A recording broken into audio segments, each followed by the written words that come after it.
Alright, so tayo nagbabalik muli mga babayan dito sa Bobs TV.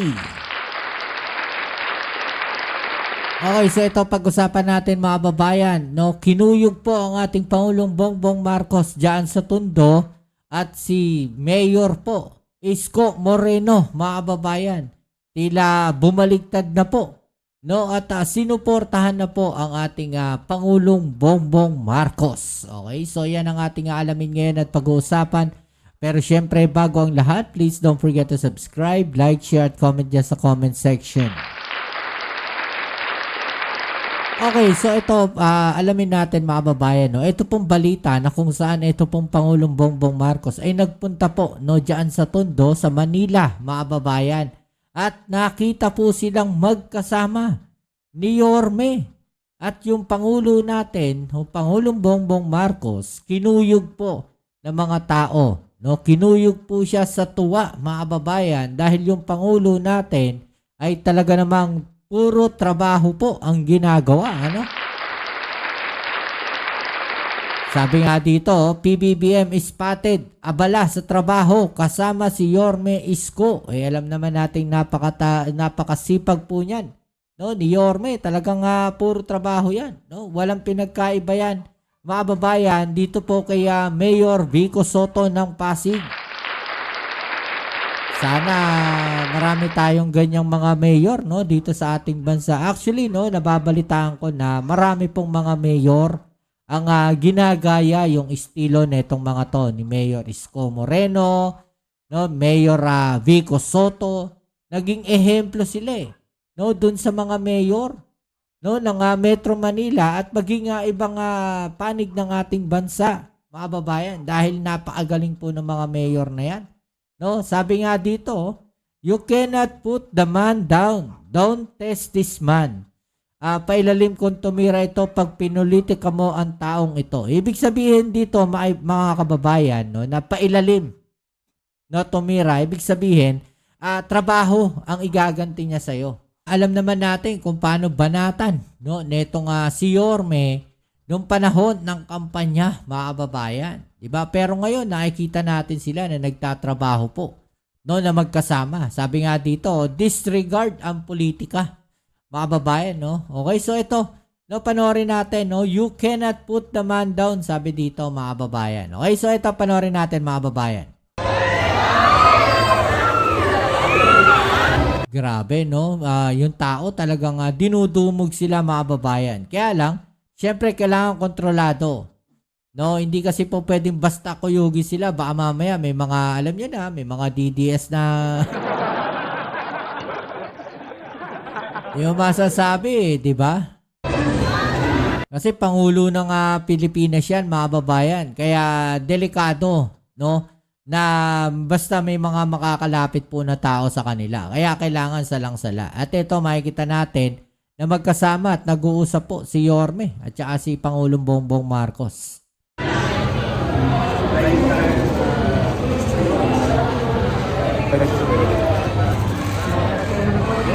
Base Community, mga babayan, no? Baseco.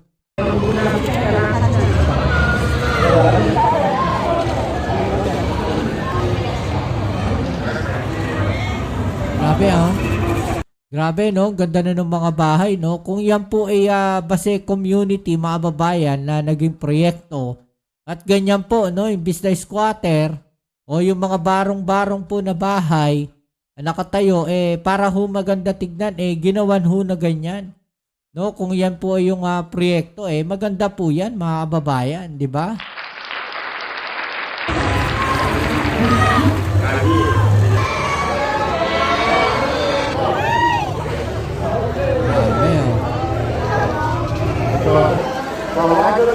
Talagang nakayakap pa sa ating Pangulo, no, mga babayan. Siyempre, kailangan alalay lang. Kaya hinahawakan po sila. Kaya lang. Okay, so sobra po kasi yung hawak, mga babayan. No? Ayan, no, sobra yung hawak Okay, so pwede yung ano lang, yung parang akbay-akbay lang. Pero yung parang hawakan mo siya, mga babayan, bawal po kasi talaga yon. Ayun, no, bumeso-beso pa, no. May napansin ako dito, mga babayan, eh. Parang si Yorme pa ata yung nagpicture. Ayun, no, si Yorme pa yung nagabot ng cellphone, mga babayan. Ulit, eh, no. Yun, no, bumeso-beso pa, oh. Oh. Ganyan sila ka-game, mga babayan. Eh, alam naman natin to si Yorme, mga babayan, eh, di ba? Samantalang dito. Meanwhile, motorcade ng mga DDS noong January 31, 2026. Ayan, no? Actually, may mga violation pa nga to, mga babayan. No? Kasi kung sila po ay kasama po, no? Ayan, makikita natin, wala po sila sa motorcycle lane. Diba? Ang titigas na mga mukha. Oh, nag-motorcade pero wala po sa motorcycle lane. Oh, mas marami pa sumalubong kay PBBM kaysa sa rally ng Big One kuno. Oh. Yan ang Mayor Isko, walang personalan, trabaho lang. Ipasintabi ang politika at kulay, magtulungan para sa kaiuunlad ng bayan. No? Mabuhay kayo, Mayor Isko and PBBM. God bless to you both.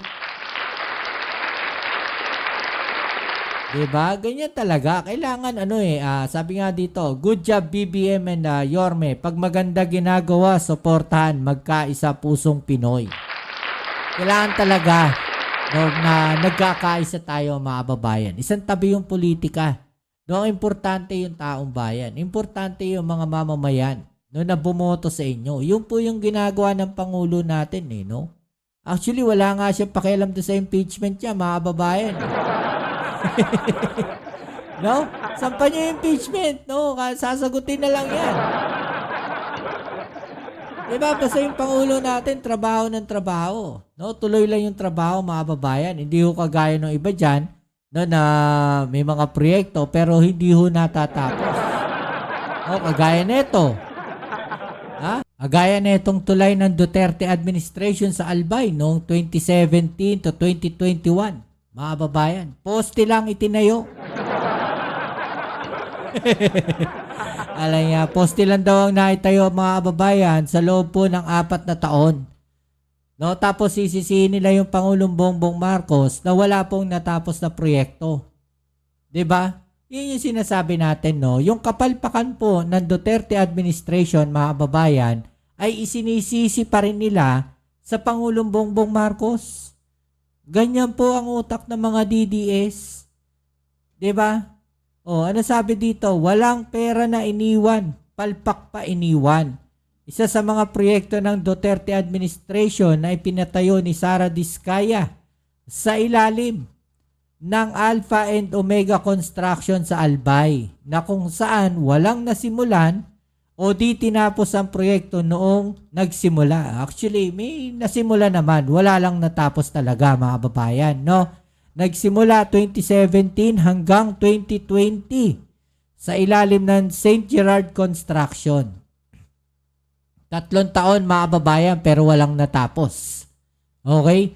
At noong 2021, sinimulan ulit ang nakatenggang proyekto sa ilalim ng Alpha and Omega Construction noong 2021. At ngayong 2026, walang natapos sa proyekto at paalang ang nakatayo sa tulay base sa report at video. No?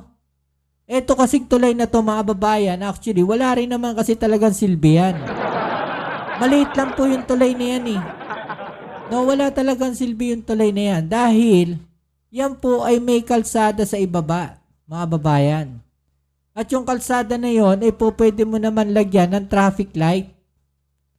No? Pwede mo lagyan ng traffic light doon sa kanto. Sabi nga dito, kasalanan ni BBM kasi di niya tinuloy. Pero pag tinuloy niya, Duterte legacy. Totoo po yan. Diba? Ganyan yung mga mga DDS. No, pero kapag hindi po yan natapos, mga babayan, sisisihin nila yung administrasyon. Sasabihin nila, mga babayan, no, na ninakaw yung pondo po niyan. Anong nanakawin? Na yung pondo niya is from 2017 hanggang 2021, 4 na taon pero hindi po natapos yung proyekto. 'Di ba? St. Gerald humawak niyan, tas blacklisted sila noong 2020. Tapos inulit ang project 2021. Si Sara Diskaya pa rin, Alpha and Omega, wala pa rin tinapos. Tapos ang sisisihin si PBBM. Diba mga babayan? Ang labo talaga nito mga DDS na to. No? Proyekto ni Digong, gusto nila tapusin ng Pangulo. Walang problema dyan. Diba? Pero kasi ito, from 2017 to 2021 pa mga babayan. No? Pero yan lang po yung naitayo. No? At milyon po ang pondo niyan. Hindi ho basta-basta yan mga babayan. Bakit hindi yan natutukan ni Digong ng panahon niya? 'Di ba? O ito yung video, pakita natin. Pinatay ko lang yung sounds mga babayan kasi baka makopyright tayo. No? Ayan. Ayan no. 'Di ba? Biga lang poste mga babayan ha. Oh, may kalsada po yan sa ilalim. Nasira na nga yan eh. Actually, madalas ako dyan eh. Nakikita ko yan eh. No, yung tulay na yan, nadadaanan ko yan. Sumisilong pa nga ako dyan mga babayan. Kaya lang mababasa ka rin. Kasi, butas po yan. Wala akong kalsada yan mga babayan. Oh, doon po sa dulo, bypass road po yan. May rough road po dyan na maikse. Actually, hindi pa nga nakalapag yan. Ano na yan, no? Bitin pa yan eh. No? Hindi pa rin natatapos yan hanggang doon. Hindi natin alam kung ano naging problema niyan. Kung may naging problema man yan sa lupa, mga babayan, dapat hindi po yan sinimulan. Bakit? No? May feasibility study po ang project. Pinag-aaralan po yan, mga babayan. Bago po itayo yan, dapat tapos na yung issue sa mga lupa. 'Di ba? Bago itayo yan, dapat tapos na yung usapin sa mga dadaanan ng proyekto. Kagaya niyan. Oh, nakabitin. Ilang taon na yan, mga babayan. 'Di ba? 4 na taon sa administrasyon ni Digong, pero hindi po yan natapos. Okay, ilang poste yan, no? Oh, yun yung sinasabi ko. Oh. Sa dulo po niyan, intersection yan. No? Ito po yung main highway, mga babayan. Pwede kang kumaliwa dyan, pa Manila, pa kanan, pa Daraga, di ba? Pa Sorsogon, yung daan po na yan. Tapos, kung ito ibababa mo dyan, sobrang sikip na yan mga babayan. Ilang lane lang naman po yung kalsada na yan eh. Di ba? So, mas mainam pa na naglagay sila no, ng traffic light po dyan. Mas mainam pa, yun na lang, mas mura pa mga babayan. May kalsada naman kasi oh. Diba? Tapos tinayo nila yan, ganyan, wala namang kasilbi-silbi yan. Hanggang ngayon, hindi pa rin natatapos. Yan yung sinasabi natin, no? Na ginagawa po nila, mga babayan na proyekto ni Digong nung panahon niya, pero ngayon, no, isisisi nila sa Pangulo. Agaya nito, no? Kaya nga binuto namin si BBM dahil kay Sara. Na ang sabi, continuity ng build project ni Digong. Tapos hindi nyo itinuloy. Ano asahan nyo sa project ni Duterte? Eh dilulumutin talaga. Kinurap kasi ng BBM administration. See? Kapalpakan ng administrasyon ni Duterte, mga babayan, pero isinisisi sa BBM administration. Nakawan ng pondo noong panahon ni Duterte, isinisisi sa administration. Diba? Sinisisi sa Pangulo natin ngayon. Diba? Nasaan ang logic ng mga DDS dito? Nasaan ang utak? Diba? Ang kikitid ng utak mga babayan. O ano pong masasabi nyo dyan, no? I-comment sa ibaba nyo mga opinion at atin yung pag-usapan. Alright? So yan muli, kita-kits tayo sa ating next video. Ito muli ang inyong Kuya Mobs, it's Mobs TV. Peace and out.